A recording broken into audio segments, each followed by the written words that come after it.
such as this. Can I welcome the US Consul General, the Honourable Christine Elder, the Japanese Consul General, the Honourable Mr. Ishikawa Katsushui, and his wife Mayumi, the Consul General for Papua New Guinea, Mr. Rayatu Rao, the RNA Commander, Rowena Gaffney, representing both the Chief of Navy, and CMDR Rosemary Apikatoa, Commanding Officer of HMAS Morton, Group Captain Dennis Tan, representing the RAF Base at Amberley, Brigadier Richard Peach, Commander of the 11th Brigade, and RSM Scott Elvery, representing the Australian Army, Captain Sean Lewis, Director of Maritime Operations, representing the US Navy 7th Fleet, Detective Inspector John Misson, representing the Acting Police Commissioner Shane Chellaby. At this stage, can I then introduce Tony Chow, Vice President and Member of the Board of Directors of the Australian American Association of Brisbane, who will give the acknowledgement to country.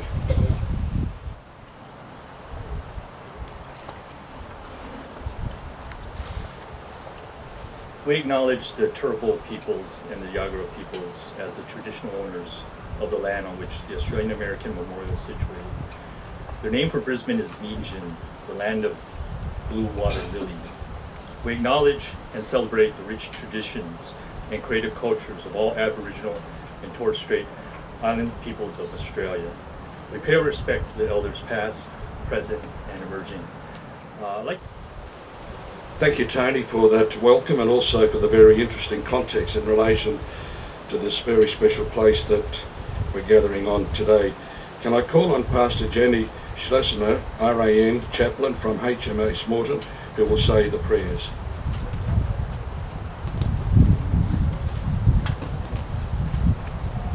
Good morning, everybody. I will be saying prayers in the Christian tradition, which is... Thank you, Mother Jenny, for your prayers. It's with pleasure that I'd like to call on the Governor of Queensland, the Honourable Dr. Jeanette Young, AC PSM, to deliver her address.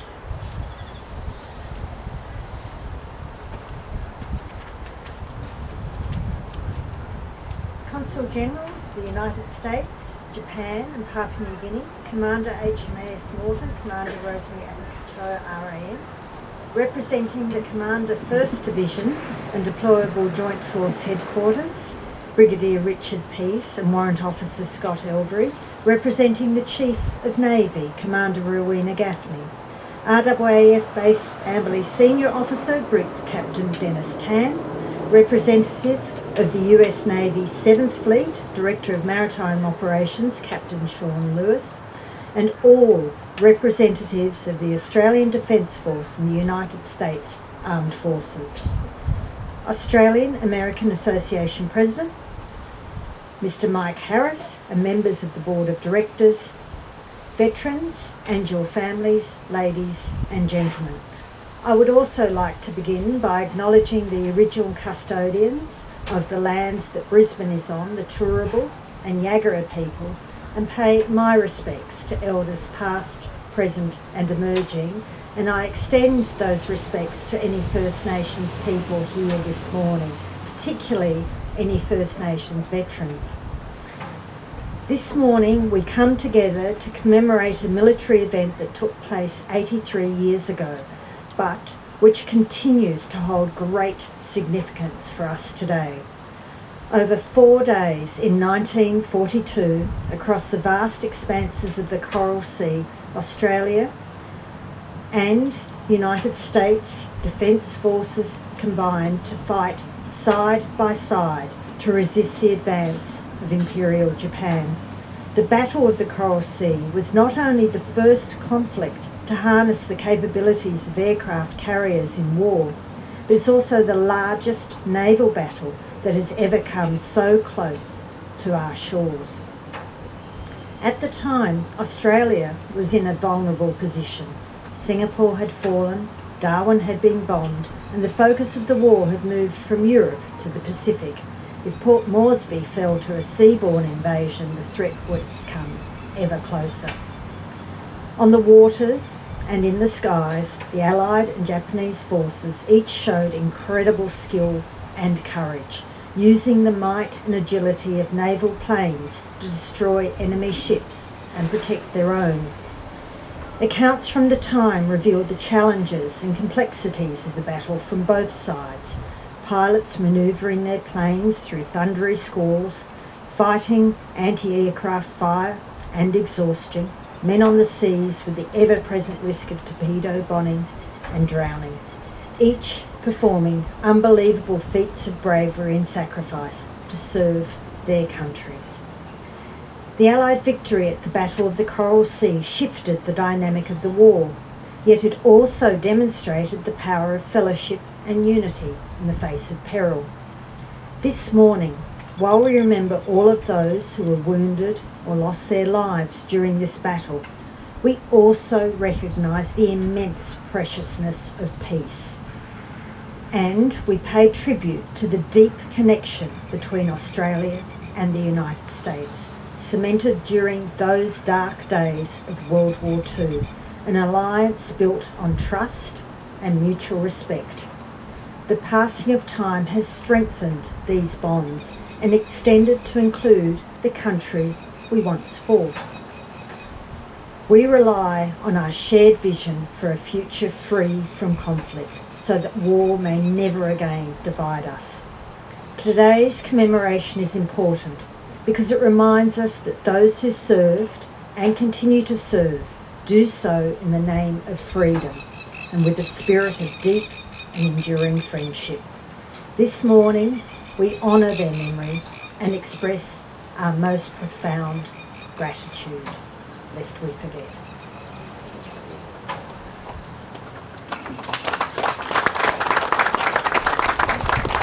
Thank you, Your Excellency. We appreciate your unwavering support for the special events.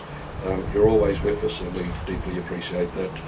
Can I ask you to welcome Mike Harris, President of the Australian American Association of Brisbane, to give his welcome address.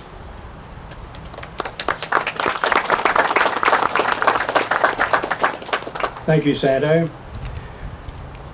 Honoured guests, ladies and gentlemen, friends and fellow participants, as tradition holds, we draw together on an important day such as this to commemorate and honour a most significant event which took place in May 1942, namely the Battle of the Coral Sea. And it's truly heartening to be joined by so many distinguished guests, and whilst I'd love to acknowledge each of you individually, time does not permit. Please know that your presence is deeply valued as we focus on the purpose for today's memorial service. So where do I begin? The list of guests is extensive, although some of our regular guests are absent today for reasons that they're working at the elections, the federal elections. First and foremost, I warmly welcome our association's patron, Her Excellency the Governor of Queensland, the Honourable Dr. Jeanette Young, ACPSM, and Aide-de-Camp Major Brooke Hasty, Australian Army. You brought the sunshine this morning, Your Excellency. To the Governor-General, it's a great welcome to the Honourable Christine Elder of the United States of America, who is accompanied today by the US Consulate's Public Diplomacy Officer, Ms. Ling Ping Lo. The Honourable Mr. Ishikawa Katsutoshi and his wife Mayumi of Japan.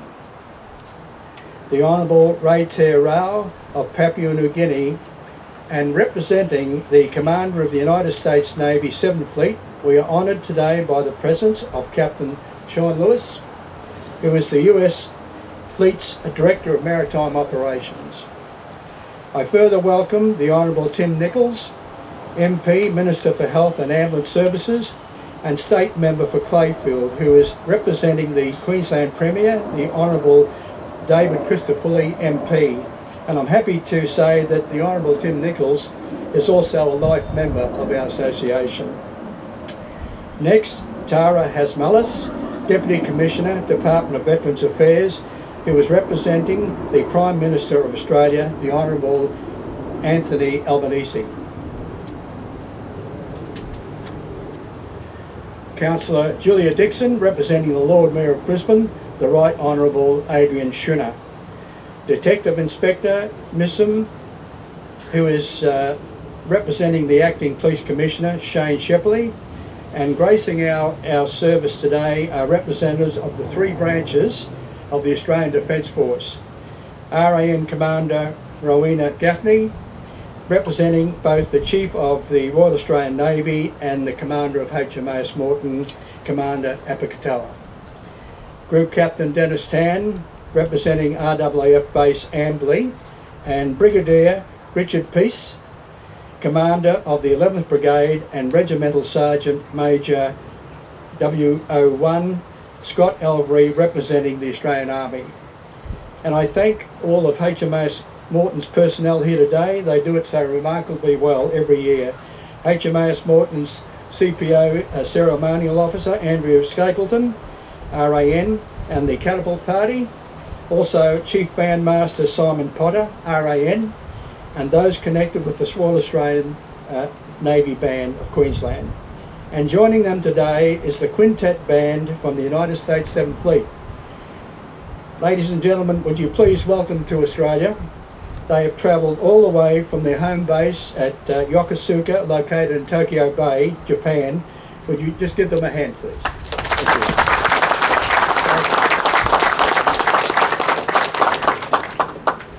I'd further like to thank Pastor Jenny Schluchner, full-time Royal Australian Navy chaplain from HMAS Moreton, who will offer the prayers, who has already offered the prayers and the benediction later today. And also the Reverend Stephen Briggs, RAN, who will be representing and laying a wreath on behalf of the Anglican Archbishop of Brisbane, the Most Reverend Jeremy Graves. And also the 7 members of the Catholic Order of the Knights of the Southern Cross, including myself, who are being led today by our Deputy State Chairman, Mr. Kevin Lappin. Kevin is an Australian Vietnam War veteran who served as a tunnel rat with No. 1 Field Squadron, Royal Australian Engineers, and he will lead his 7 brother knights to lay a wreath in solemn memory of all of his brother knights who served in the Australian Defence Force over the many years from World War I to the present time. And today, ladies and gentlemen, we are most honoured to have among us a living legend. He is the last living survivor of the HMAS Hobart, Mr. William Arthur White, who participated in the Battle of the Coral Sea. Bill is 103 years young, and he is sitting up the front here. Bill, ladies and gentlemen, your attitude would be pleased to give him a great hand for acknowledgement. And what a great honour it is, Bill, and what a wonderful blessing it is as well to have you with us here today with your family and friends. He's 103 years of age. Amazing, amazing man. I also wish to recognise US Vietnam War veteran Mr. Rob White, who lives in Spain and who has travelled to our event for the past 4 years. He comes here on a mission to lay a wreath in memory of his uncle John Chin, who served on the USS Phelps DD 360, which participated in the Battle of the Coral Sea. And to those dignitaries, veterans and organisations, I haven't named you personally, please accept my sincere apologies and thanks, because I have to stop, otherwise we'd be here all day. And now, standing in front of this magnificent Australian American memorial on this 83rd anniversary of the Battle of the Coral Sea is so deeply moving for all of us here. You see, Queensland reflects more on the Battle of the Coral Sea than any other Australian state or territory. No doubt because we Queenslanders were much closer to the Pacific battles. As well, we received and treated so many more of the wounded and saw so many damaged surface warships and submarines enter the Brisbane River to get repairs.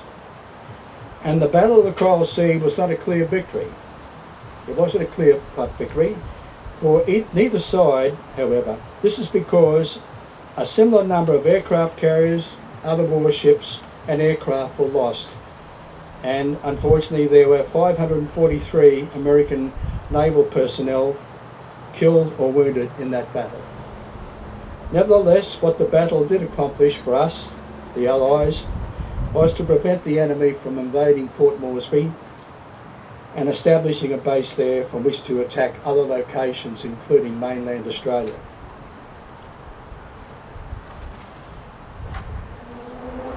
The battle began on the 4th of May 1942, a few months after the first bombs fell on Darwin. Reading the headlines of the day proved to shake the confidence of every Australian, but much more likely, much closer to the bone for every Queenslander. The impact on our Queensland population can be seen in front of us. This one-of-a-kind and first ever Australian American War Memorial has been the heart and soul of every memorial event held here continuously since 1952. Although I do believe these memorial events were held in this park in 1946, from 1946 on, so that was 6 years before the memorial was constructed. And so therefore this tradition has followed without a break for 79 years. And even in 2020, during the midst of the COVID epidemic, we held a memorial service here. There was only 6 of us, and we stood well apart.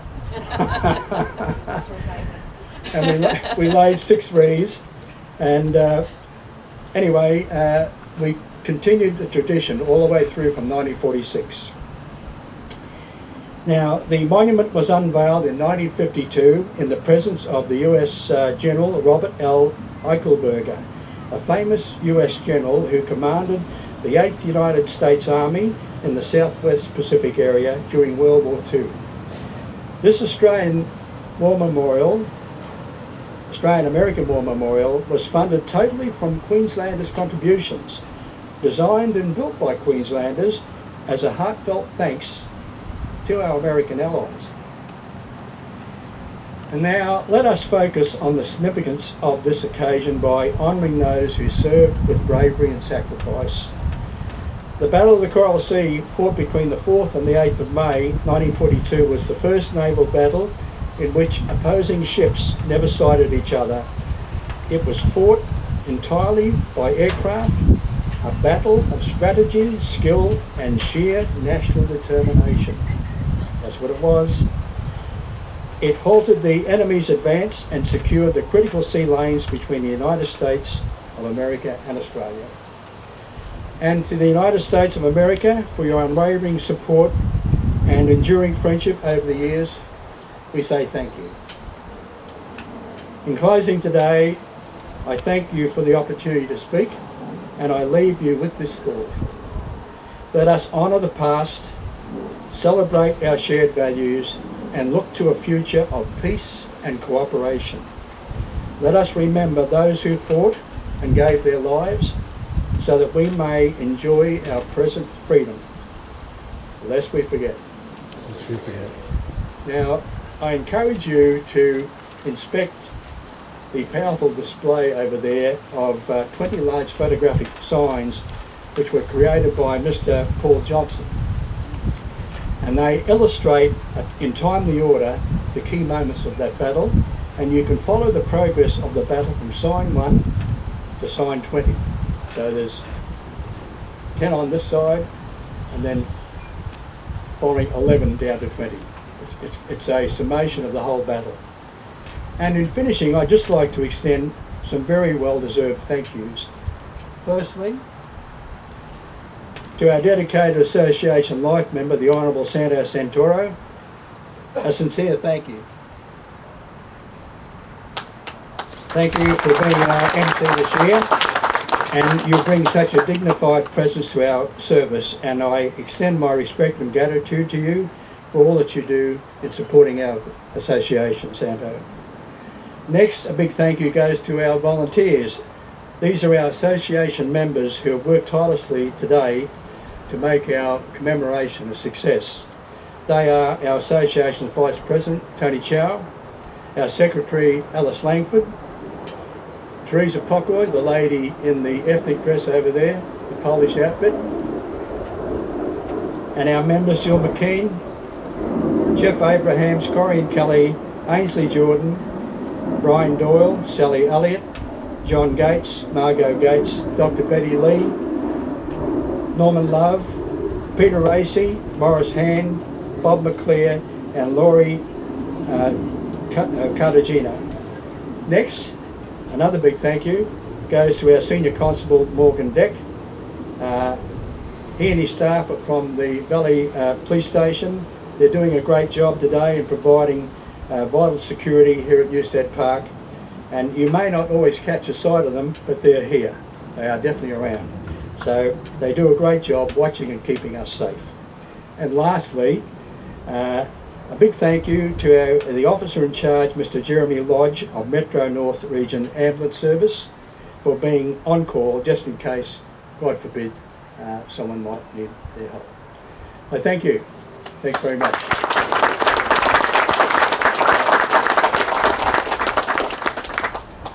Thank you, Mike. You have welcomed and you have thanked so many people who are deserving of your expressions of welcome and thanks.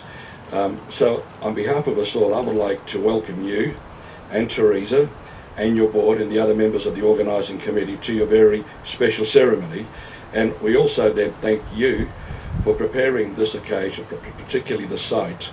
I've spoken to Mike several times in the last few days. It is always time, look, I've got a trailer full, I'm heading out to Newstead Park and I am, you know, it's all coming together well, let's hope it does arrange. So Mike, a very special welcome to you and to your committee, to your ceremony, and thank you for all that you've done. It's also my great pleasure now to introduce the US Consul General, the Honourable Christine Elder, who will present her remarks on behalf of the United States of America.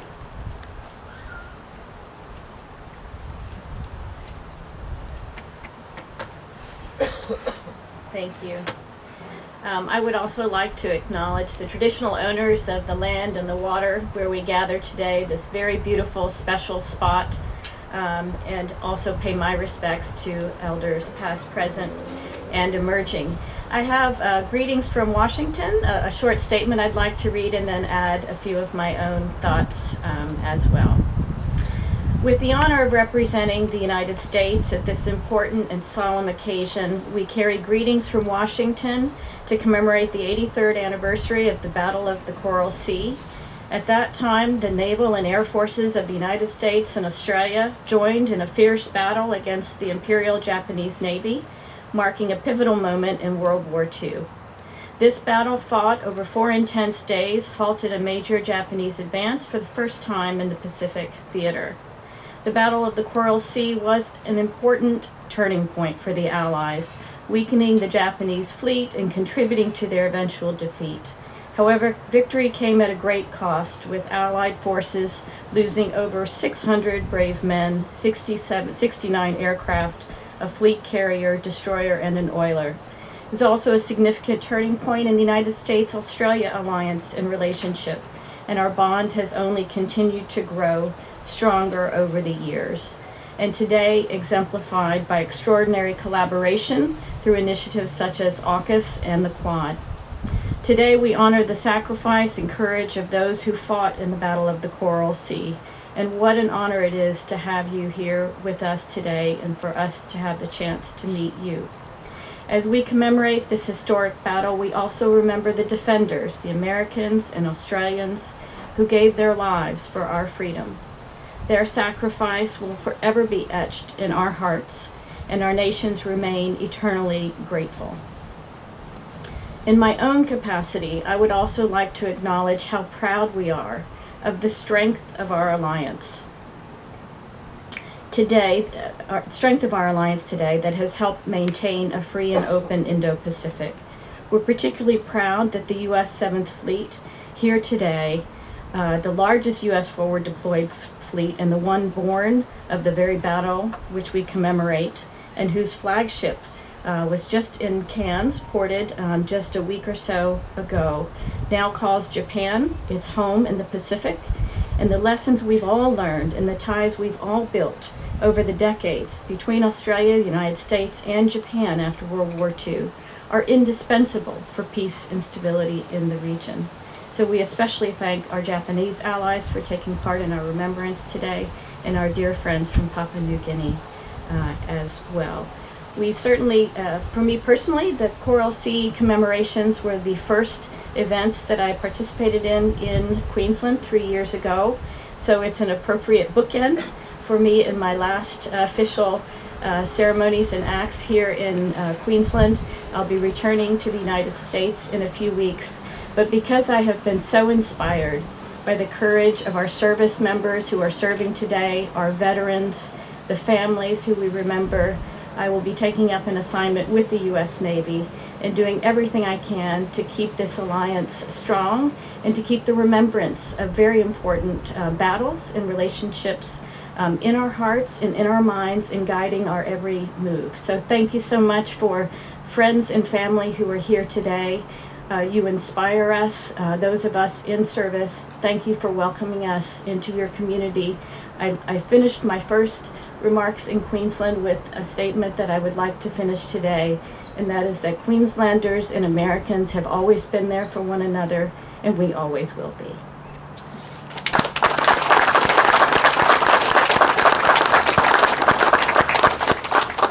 Thank you, Consul General, for those very special and heartfelt remarks. You've told me and you've told many other people within this audience and beyond this audience how special Queensland has been for you from the very first time that you've come here. You have never missed an opportunity to be in Queensland and to demonstrate and underpin your friendship for Queensland and Queenslanders. And I think that I can speak on behalf of us all when I say that we are saddened that this is your last official occasion here with us today in your capacity as Consul General, but we hope that it won't be the last time that we will see you back with us here in Queensland. And on behalf of us all, we wish you the very, very best in your further and future endeavours as you serve the United States of America, a great friend of Queensland and Australia. Thank you for being with us today.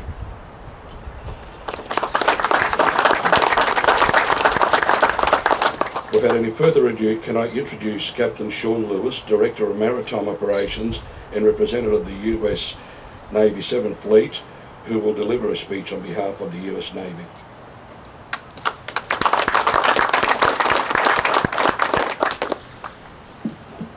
Thank you and good morning. Ladies and gentlemen, distinguished guests, members of the Coral Sea Commemorative Association of Queensland, and esteemed colleagues from both the United States and Australia.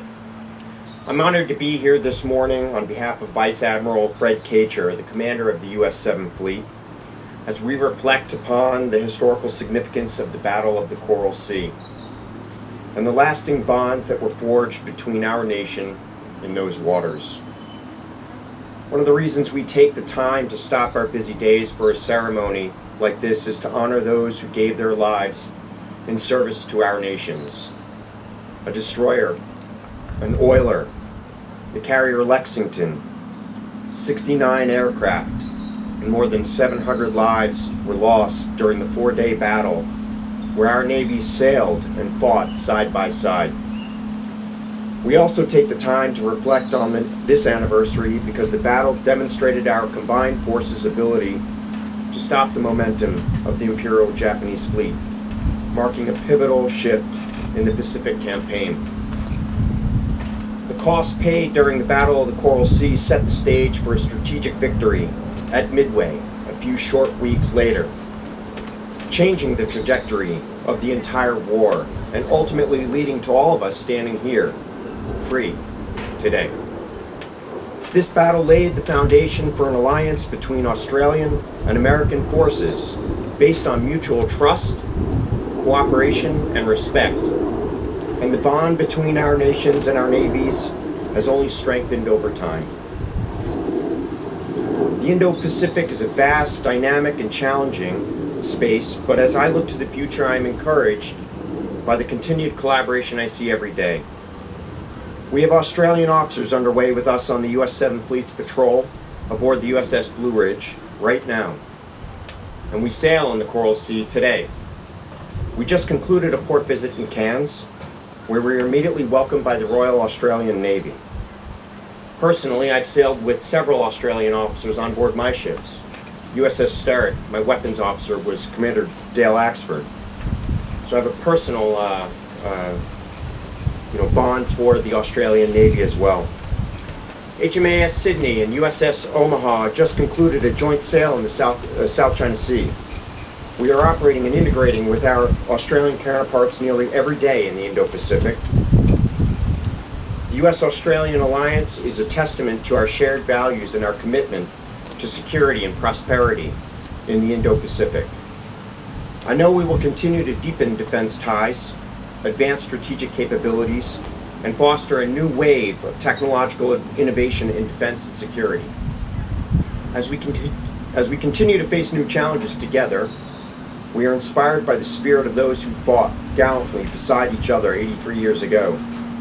And may we carry that spirit with us each day as we wear the cloth of our nations in defense of peace, security, and common values here and around the globe, lest we forget.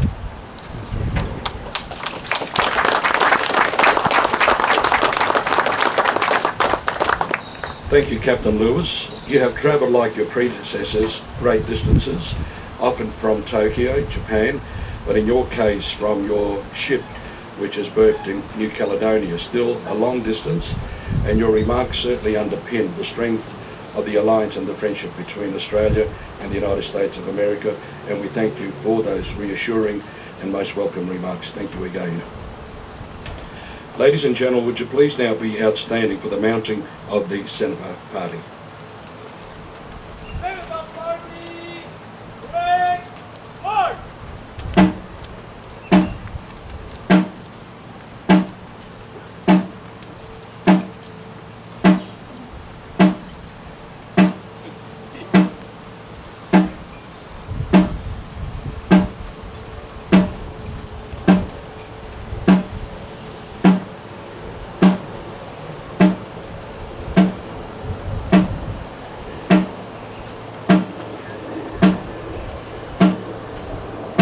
Sentries! Halt!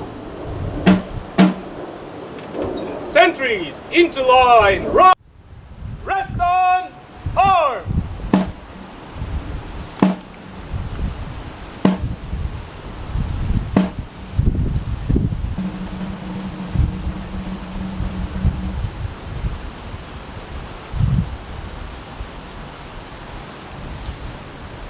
Please be seated. We now come to that very special part of the ceremony, which is the wreath laying, and it's a pleasure calling the Governor of Queensland, Her Excellency the Honourable Dr. Jeanette Young, BSM, to lay forward.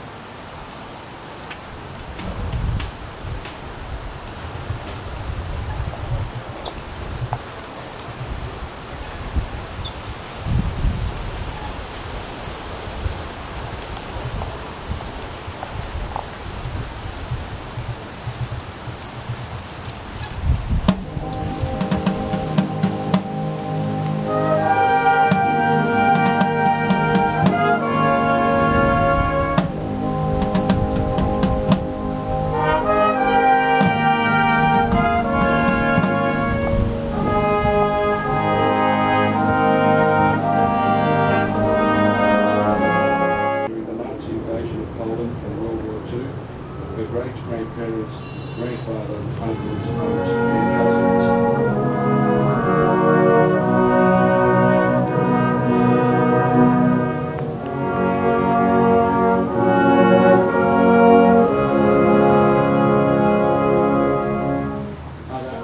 Called on leading seaman Gemma Tilley to sing the naval hymn Eternal Father, Strong to Save.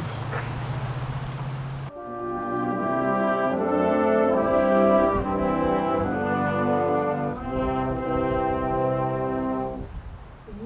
gives the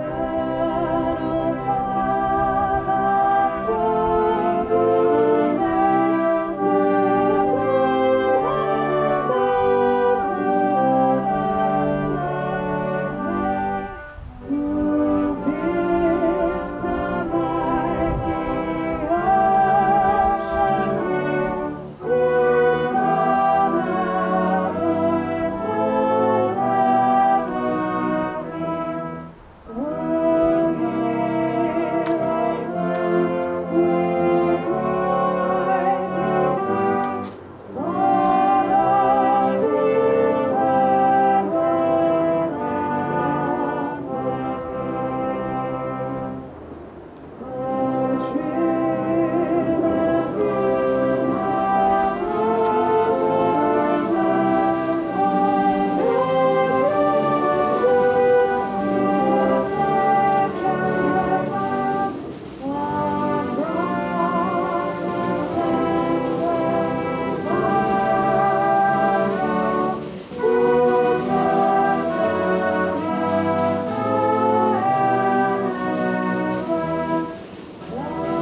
call on RAM Commander Rowena Gaffney, representing both the Chief of Navy and Commander Rosemary Apatoka, Commanding Officer of HMAS Morton, to recite the Naval Ode.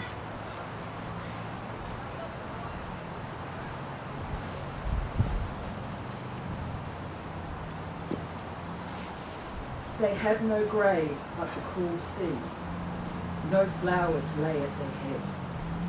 A rusting hulk is their tombstone, a vast on the ocean bed. They shall grow not old as we that are left grow old. Age shall not weary them, nor the years condemn. At the going down of the sun and in the morning, we will remember.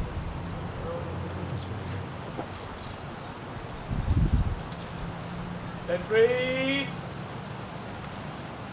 Sentries! Ho! Sentries! General salute, present! Arms!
Sentries!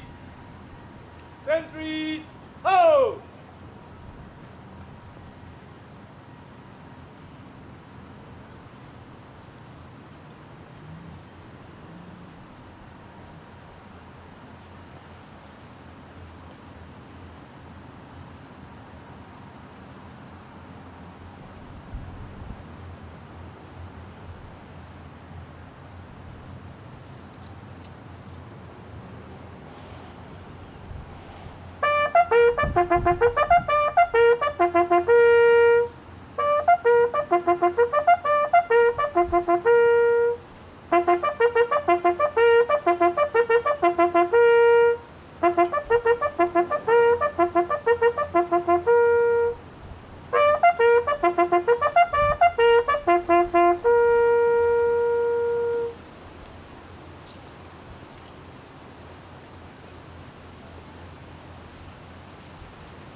remain abstaining for the national anthems of the United States of America and Australia, played by the RNA Band of Queensland and the US Navy Civil Fleet Band, accompanied by vocalist and leading seaman Gemma Till.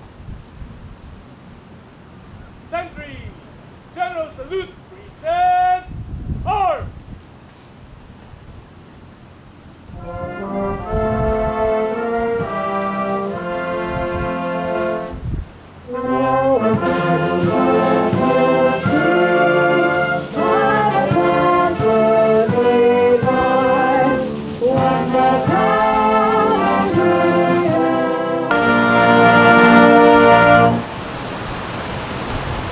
Sentries! Ho! Please be seated. Can I call on Master Judy Shelton, RAN chaplain from HMS Waters, who will give the benediction. Sentries! Whack!